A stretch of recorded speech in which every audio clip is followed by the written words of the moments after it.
Hello and welcome guys, Jat special में आपका बहुत बहुत स्वागत है। और आज हम बात करने वाले हैं कि अभी अपने जो भी 10 दिन बचे हुए हैं पेपर में, उसमें आपको क्या क्या करना है।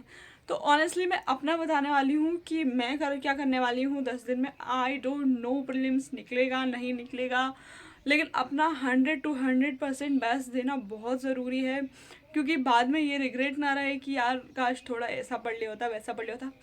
तो अभी मैं आपको बताने वाली हूँ मैंने पिछले 2 अटेम्प्ट से क्या सीखा है।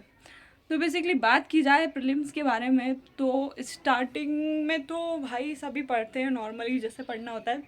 लास्ट में क्या पढ़ना है और क्या नहीं पढ़ना है बहुत ज़्यादा इंपॉर्टेंट होता है। तो अभी हम बात करने वाले हैं लास्ट 10 डेज में क्या पढ़ा। तो सबसे पहले हम बात करने वाले हैं एमपी जीके के बारे में। तो मैं आपको एक फैक्ट बताती हूँ कि पिछली 2 बार से जब भी मैं प्रीलिम्स दे रही हूँ, मेरा जब लास्ट टाइम जब होता है आपके एग्ज़ाम की में 10 या 15 दिन बचे होते हैं, तो आप क्या करते हैं ना, वो पढ़ना शुरू कर देते हैं जो टेस्ट सीरीज़ में जो कुछ ऐसे टॉपिक आ रहे होते हैं जो आपसे बन नहीं रहे होते हैं। बेसिकली आपको लगता है कि अरे ये मैंने पढ़ा नहीं है, तो मैं उठा के फटाफट वो पढ़ लेती हूँ। पर आपको ये गलती नहीं करनी है। टेस्ट सीरीज़ आपको सिर्फ गोले भरने की प्रैक्टिस के लिए लगाना है, मार्क्स से आपको बिल्कुल भी नहीं देखना है, क्योंकि इस बार वैसे भी टेस्ट सीरीज़ जो भी हैं भांग खा के बनाई जा रही हैं, तो उनको छोड़ दीजिए। मेरे साथ भी वही हो रहा है। तो आपको ध्यान रखना है किस चीज़ का, आपको ध्यान रखना है सबसे पहले कि आपको एमपी के जो आईएमपी मतलब जो बहुत ज़्यादा इजी टॉपिक होते हैं, लाइक एमपी की नदियाँ हुई, एमपी पे बांध परियोजना हुई, एमपी की जनजातियाँ वगैरह, मतलब जो इजी इजी इनके जो इजी इजी पोर्शन है, जो तुम छोड़ देते हो कि नहीं यार ये इससे थोड़ी क्वेश्चन पूछेगा, या फिर तुमको ऐसा लगता है कि यार ये तो मेरे को आ रखा है, और फिर जब वही क्वेश्चन एग्जाम में आता है और फिर तुम कंफ्यूज हो जाते हो कि अरे ये वाला तो मैंने पढ़ा था पर इसका आंसर याद नहीं आ रहा ये।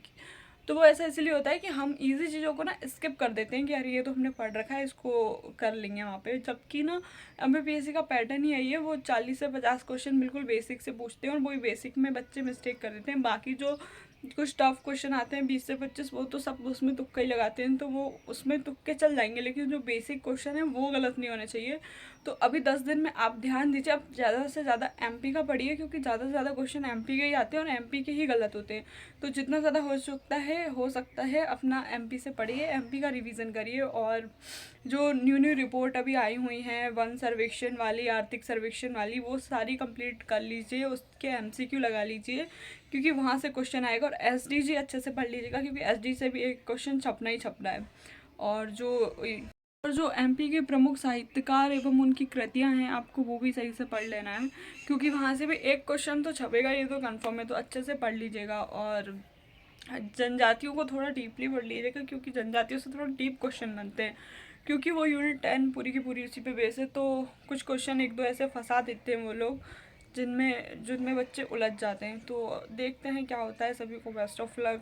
आई होप आपको स्ट्रैटेजी समझ आई होगी, और वीडियो को लाइक कर दीजिएगा, चैनल को सब्सक्राइब कर लीजिएगा, और जितना ज़्यादा हो सकता है प्लीज़ रिवीजन कीजिए। और ज़्यादा एनजाइटी करने का कोई मतलब नहीं है, क्योंकि अब 10 दिन में आप उतना कुछ ऐसा उखाड़ नहीं लोगे पढ़ के। तो जितना जो पहले से पढ़ रखा है बस उसको रिवीजन करते जाइए, क्योंकि अगर उससे क्वेश्चन आ गए तो फिर सही कर ही दोगे, और जो जो नहीं पढ़ा है वो पढ़ोगे अभी, तो वो तो गलत करोगे ही, साथ में इजी भी गलत हो जाएगा। तो कोशिश कीजिए कि जो पढ़ रखा है उसी को रिवाइज़ कीजिए, और उसको बहुत अच्छे से रिवाइज़ कीजिए। तो थैंक यू सो मच इतना देखने के लिए, लाइक कर देना।